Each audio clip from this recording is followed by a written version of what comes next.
Halo teman-teman semua, di kesempatan kali ini aku dan teman-teman aku akan membahas tentang central dogma.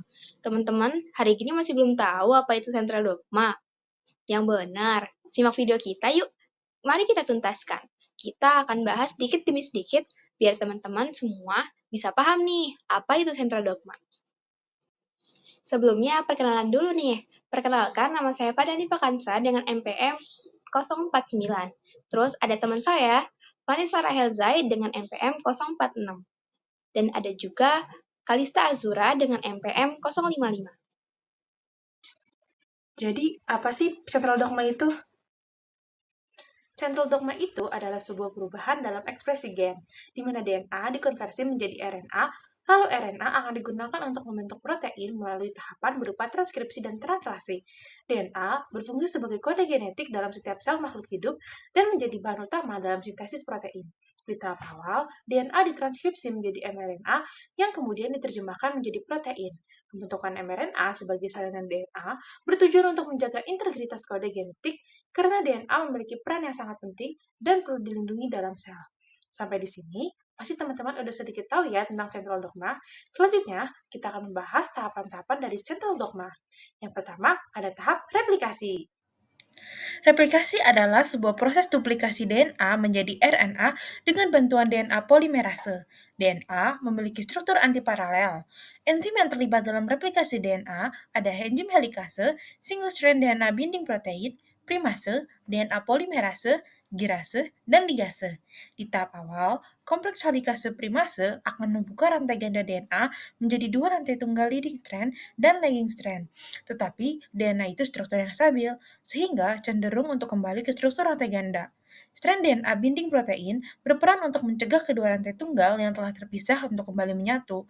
DNA polimerase dapat dimulai apabila sudah mengenali RNA. Replikasi DNA merupakan sebuah proses penting dalam pembelahan sel, di mana DNA baru disintesis dengan arah 5 ke 3. Karena struktur DNA bersifat antiparalel, proses replikasi berbeda pada dua untai. Leading strand direplikasi secara kontinu, sedangkan lagging strand memerlukan fragmen Okazaki untuk membentuk DNA baru secara bertahap. Enzim ligase kemudian menyambungkan fragmen Okazaki. Replikasi DNA berfungsi untuk menggantikan sel lama dengan sel baru, serta mewariskan sifat dari orang tua ke anaknya. Yang kedua, transkripsi. Transkripsi adalah sebuah proses perubahan DNA menjadi RNA dengan bantuan RNA polimerase. Proses transkripsi ini terjadi di nukleus dan hasil RNA akan dibawa menuju sitoplasma untuk tahap translasi. Perbedaan DNA dan RNA yaitu pada keberadaan gugus basa timin pada DNA yang digantikan oleh gugus basa urasil. Ada 3 tahapan utama dalam transkripsi. Yang pertama yaitu penempelan RNA polimerase pada DNA atau inisiasi. RNA polimerase akan menempel pada bagian DNA yang disebut promoter, yang berfungsi sebagai titik awal transkripsi.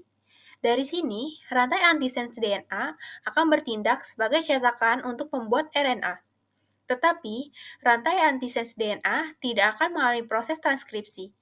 Setelah polimerase menempel, proses transkripsi dimulai, menghasilkan RNA baru berdasarkan ukuran nukleotida pada rantai cetakan DNA. Yang kedua, yaitu elongasi. Proses elongasi membutuhkan beberapa jenis faktor transkripsi. Pada proses ini akan terjadi pemanjangan hasil transkripsi DNA. Dan yang ketiga yaitu terminasi. Proses transkripsi akan berakhir bila RNA polimerase bertemu dengan terminator yang menyebabkan lepasnya RNA polimerase dengan rantai antisense DNA.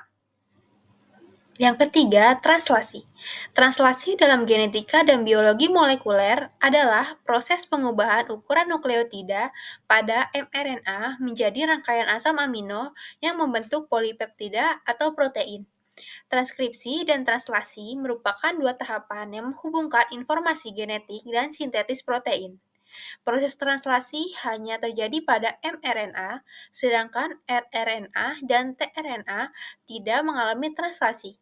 Molekul mRNA yang merupakan salinan dari DNA berisi kerangka baca terbuka yang menentukan urutan asam amino dalam protein. Proses translasi berlangsung dalam 3 tahap utama. Yang pertama, inisiasi. dimulai pada kodon awal, AUG pada RNA atau ATG pada DNA. Yang kedua, elongasi. Ribosom bergerak sepanjang mRNA dalam arah 5 ke 3, merangkaikan asam amino menjadi rantai polipeptida. Yang ketiga, terminasi. Ribosom mencapai kodon akhir dan sintetis protein berakhir. Tempat utama translasi adalah ribosom, yang berfungsi merangkai asam amino dengan bantuan tRNA. Setiap tRNA membawa asam amino spesifik ke kompleks mRNA ribosom, sehingga protein dapat terbentuk sesuai urutan kodon yang telah ditentukan. Jadi, secara singkat, sentra dogma adalah sebuah konsep dasar dalam biologi molekuler yang menggambarkan alur informasi genetik di dalam sel. Proses ini itu terdiri dari replikasi, yaitu DNA menggandakan diri, lalu transkripsi, yaitu perubahan DNA menjadi mRNA, dan translasi, yaitu penerjemahan mRNA menjadi sebuah protein. Informasi genetik dalam DNA digunakan untuk sintesis protein yang berperan penting dalam berbagai fungsi seluler. Yeay, udah selesai aja nih.